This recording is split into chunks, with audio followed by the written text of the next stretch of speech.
Hey everyone, and welcome to the CEO's Playbook, business secrets from our millionaire dad. We've got Randall Davidson and his two daughters, Bree and Sierra. They started this podcast to share the kind of stuff you'll never learn in school. Real stories, wins, failures, and the lessons our dad picked up over 30 plus years of running business. And just a heads up, everything we talk about is from our own experiences and opinions, so always do your homework and check with a professional before making any big moves. All right, let's get into it. How was your summer? Tell me about how was it with your daughter and what'd you guys do? And same with you, Bree. You just came back from this fantastic thing with taking your son to the amusement park. Tell me, how was it for him? It was so much fun. He is 2 years old, so he's just getting to understand what fear means and how it feels being scared of things. And it was a really cool experience to teach him what that feels like to be on a roller coaster and like recognizing that that's what you're supposed to feel on these coasters, and seeing his excitement every time he'd be on one or when it would start and him being just ecstatic about it. It's just a different vibe when you have kids and you're experiencing that. It's so fun. We went on some rides multiple times, and we went on pretty much every ride we could for the kids' rides. Nice. We almost went on the Cat and the Mouse. And ooh, that's a big one. He was a little too little for that, but he wanted to ride that one really bad. Cool. It's really Love that. cute. That's so fun. It really is fun just to get to re-experience a little bit of childhood and just life in raising your kids. Yeah. It's so cool. We're so lucky that we get to feel all this stuff, and then we get to see them feel it for the first time. Yeah. So tell me, what was your highlight with your daughter, with Ivy? Yeah, we had a great summer. My daughter will be 8 in September, and she's going into 2nd grade. So we're just getting ready for school to start. She's doing awesome, getting excited, and yeah, it's been fun. How's your summer been with your wife, our mom? It's been great. It's been really, really good time. We got to spend a whole month at our other place in southern Utah, and it was just the two of us. A lot of fun. Had a great time. Nice. Of course, the other highlight for me was taking the family to Lake Powell and really getting to just watch those little kids just have a ball with every little thing. A lot of work, my goodness. I realized that family vacation is a work trip for me. It's not an actual vacation. So there's a difference for me between a vacation and a family trip. It was great to spend that extra time with all of our kids as well as the grandkids. Those moments are so vital for kids as little as my little one at 2 years old. Like, coming back from Lake Powell, it's like seems like he's 5 years old because of all the kids that he was hanging out with and the adults. He just came back talking more, being more independent, doing more things that he wasn't doing before. So it's just so important to do those types of family trips for sure. Yeah, it's fun to realize that all these things that are just our normal stresses, this is what they will remember as growing up memories. I think sometimes we don't realize how privileged we are when I was a little kid versus when you guys were a little kid versus when my grandparents were little kids. Mm-hmm. We're pretty blessed that we're here and we're able to have this kind of a lifestyle. What an amazing thing. One other thing, too, I am really seeing right now after talking to different people, it is so rare and lucky that we are all so close as a family. The fact that my best friends are my siblings is so unheard cool. of. It is so cool. And on top of that, I work with my family, so I get to see you guys every day. I think it's a really rare and cool dynamic that we get to have. I'm grateful for it, too. The call girl principle. More and more, the older I get, the more real that is.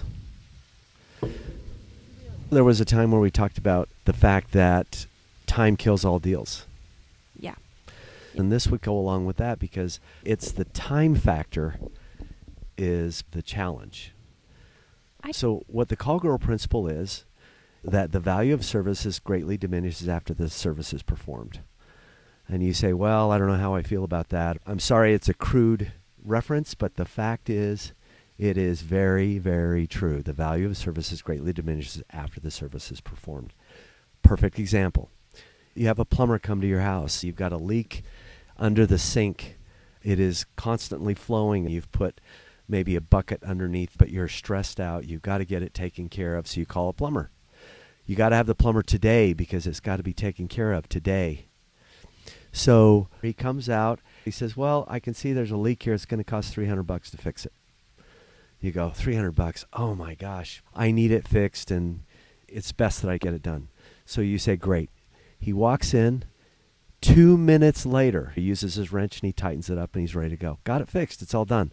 You go, wait a minute. I just paid you $300. The value of that service dropped the second he did it. Before he did it, you were willing to pay him $300 all day long. After he did it, you're going, wait a minute, that was a pretty small little thing. But you paid for his skill. You paid for his knowledge. You paid for his expertise. And when he was able to fix it in a quick way, it's because he's good at what he does. But for the rest of us, it's a natural response. If you're doing something and in the end, you look back and you question whether it was actually worth it. The call girl principle, that's what that's all about. We see it all the time. We're sitting at Lake Powell. We had this water pump, wouldn't stop pumping. Didn't know what to do. They're calling mechanics to come out. We didn't want to ruin our trip. So rather than pay a mechanic $800 to come in and fix it, I was able to fix it in about an hour. And now to me, that $800 to have the guy do it isn't worth it. Where before it was worth it. I would have gladly paid him to just take care of it and get it done.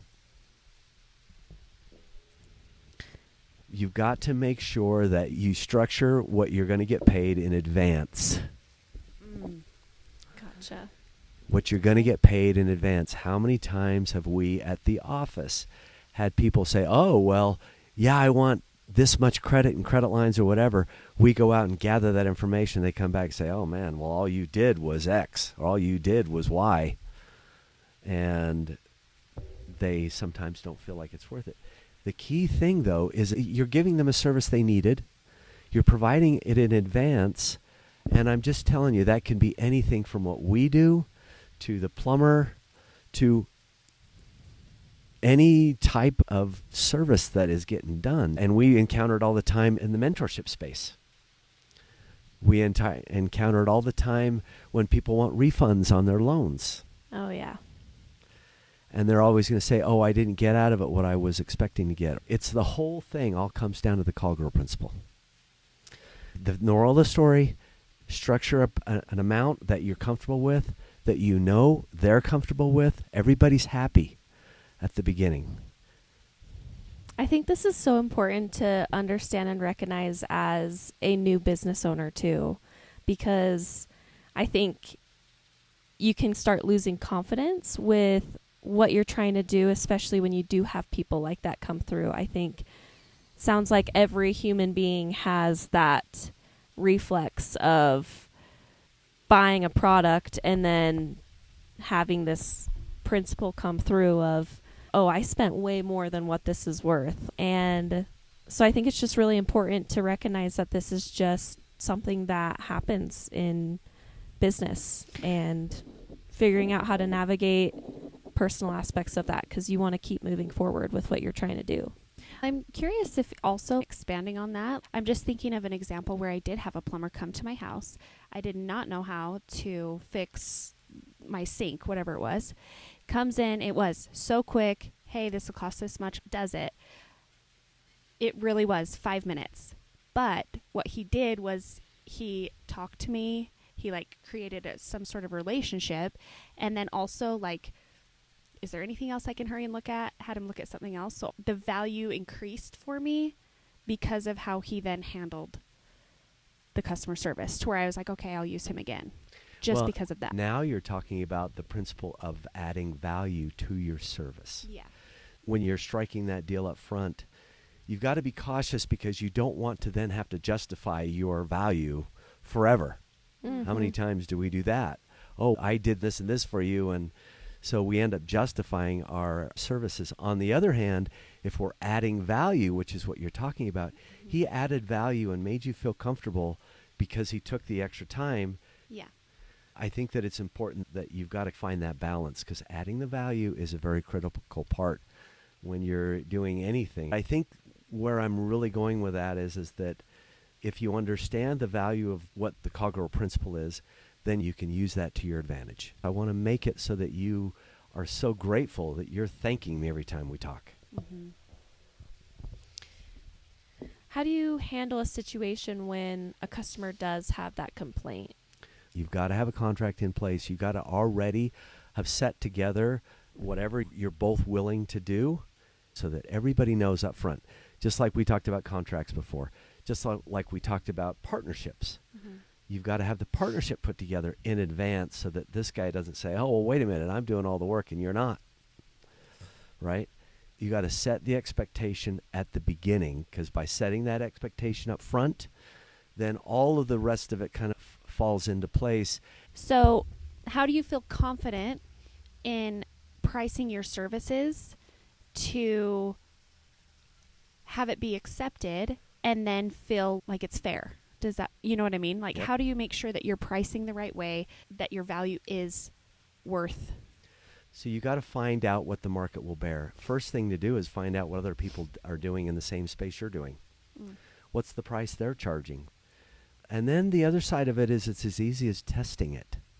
Because as you test along the way, you may find out very quickly that you're overpricing, because you'll have fewer people. You'll also find out if you're underpricing, if you have too many people.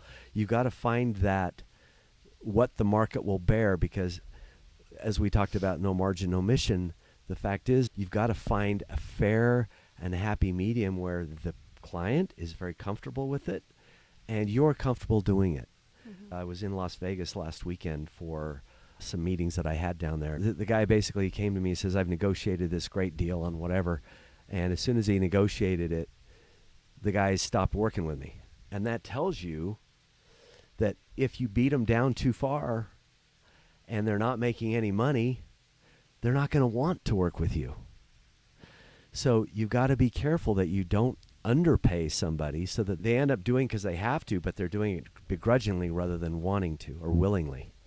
There's probably a kind of a fine line too of people appreciating a discounted service. Let's say you're giving some sort of deal to someone, and someone Great could thing to take do. that as, oh my gosh, that's so great. I love that he did that for me. I'm going to now be loyal to this person. It's a win-win. And at the same time, though, I do feel like there's an equal exchange of, like, if I put my hard-earned money into something, I will use it more or actually do it, rather than if I got something for free or something super discounted, I might not care as much about it, if that makes sense. Like, Totally is true. yeah. We've talked about that too. We've talked about the fact that if people come to work with us and we don't charge them anything for it, they don't value our services. Yeah. But when we charge them to get started and to get rolling in it, they value our services. They then feel like that we're then earning what they paid to get us there. And it is a completely different mentality when they've actually paid for it, because now they appreciate it. Yeah, people... Great point. I think it's important to also note that you can definitely be at the top end of your competitors' prices as well. You don't necessarily have to be beating everybody's price. If your service provides a greater value, if you're the best at what you do, if you are going to go above and beyond, it's totally okay to price yourself higher and be confident in that. I think it also depends on who you're marketing to as well, because if you are marketing to a wealthier group of customers, if you're cheaper than some of the other guys, sometimes they're going to wonder what's going on. They're wanting the best of the best. They're not wanting the cheapest option. And so it really does depend, okay, who is my customer? And that can really help you figure out where within the competition you should market yourself. That point brings to mind the fact that there's a perceived value in price. So the perceived value is if you literally go to Best Buy and you have two televisions and they look the same to you and they're sitting the same to you, one is made by Samsung and the other one's made by LG, but they're exactly the same thing. LG is priced at $50 higher. You're going to look at LG TVs based on your perceived value as to whether it's a better deal or not. Mm-hmm. It's not that it is a better deal or not. People are misled sometimes because price does give you perceived value. The more it costs, the more quality you think it is. And in a lot of cases, that's true. You've got to be a little bit careful when you're dealing with commodities, which a commodity is something that's the same, whether like an apple. An apple can be a Oregon apple or it can be a Utah apple, and it's the same apple. But an Oregon apple might charge you more than a Utah apple, and you got to go, okay, why are they charging me more? On the other hand, if you've got a Louis Vuitton bag and you've got a Target bag, they both carry the same thing, but why do you want a Louis Vuitton bag? Because there's a perceived value that comes with that bag over the Target bag. Yeah. They could be exactly the same, but there's a perceived value because the Louis Vuitton bag is going to cost a whole lot more than the Target bag is. I feel like going along with creating value to your product and service is something that my hairstylist always said, is that she has like 5 key clients who basically she did a great service on the 5 clients, and then they went out and built her whole entire clientele because they spread the word that she was so great. She didn't change her prices. She didn't do anything like that, but she had enough people talking about how awesome she is. And I think the fact that we haven't done any marketing and all of our services are word of mouth also just adds to... You're talking about our business. Yeah. Yeah. With True Heroes. We haven't done any marketing, but all of it is word of mouth because of the service we provide, our knowledge, and also the way we handle our business. Absolutely true. And that's something that, as you guys are well aware, we'll talk at some point, I'm sure, about reputation. Reputations take years to build and seconds to lose. And you guys hear me all the time harping about the importance of you're following through, you're doing all the things, and that's all because of reputation. We have a great reputation. It's taking us a long time to build it, and people respect us for that. It only takes a few bad things to happen that will change that quickly. So it is a constant build where we're talking specifically about the value of the service and then maintaining the value of the service after the fact and then dealing with the perceived value of the service. Those are all actually interconnected, aren't they? So, cool. Let's talk about our takeaways. What do you get out of today's conversation? I think it's very important to understand what this means and what it's all about. I think starting a new business, it's really great to understand that having contracts in place, already having things solidified of what you're going to be giving to the service, and just creating that value of your own business is so important and vital at the end of it. Okay, what about you, Sierra? Yeah, I think obviously like doing the research and taking that time to really decide what your service's value is, and then also believing in yourself and not losing confidence with what else is out there, and just knowing that what you do bring, your knowledge, is valuable, and there is a reason that you have it priced at what it is. I think the thing I want to stress there is don't spend your whole time. Be okay testing to find that hit. Right. Don't spend your time not doing anything and holding back until you can get it just right, because we've talked about the fact that better is better than best. It's better to get started and get moving along before everything is exactly perfect, because you're going to learn so many things along the way. A lot of that's going to change anyway. You do want to find out where that sweet spot is. You got to find out what people are willing to pay, what they're willing to happily pay, and not be the one that has to undercut the last guy. You really need to provide superior service, because that's what people value for the most part in the end. I feel like that's something that we could also talk about, is just being okay with being fluid in your business and changing things and not letting it discourage you. if you have to change things along the way. Yeah. One of the things I've learned in that case is you got to begin with the end in mind, and we've talked about that.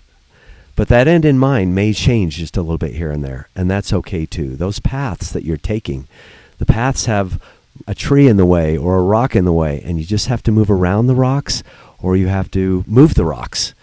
But in every case, there's always got to be some fluidity. There's got to be some give and take, because you can't be so locked in on what you want that as the market shifts or things that are out of your hands change, that doesn't mean that you necessarily can't change with it. Cool. Well, guys, it was good to get back together again. It's been about a month or so. I'm liking, quite frankly, I love the idea of having more locations and getting out of the studio. For me, I'm thrilled. Yeah, the wind coming in definitely helps. Yeah, it feels good. Yeah. We are in a great spot. We are in absolutely one of my most heavenly places on earth, where I just find peace, and it gives me a chance just to step back from all the things I deal with on a daily basis. CEO. And just take a minute every morning to just sit here and reground myself. Cool. Nice. All right. Like and comment, and we'll see you next chapter. See you next time. Okay. Bye.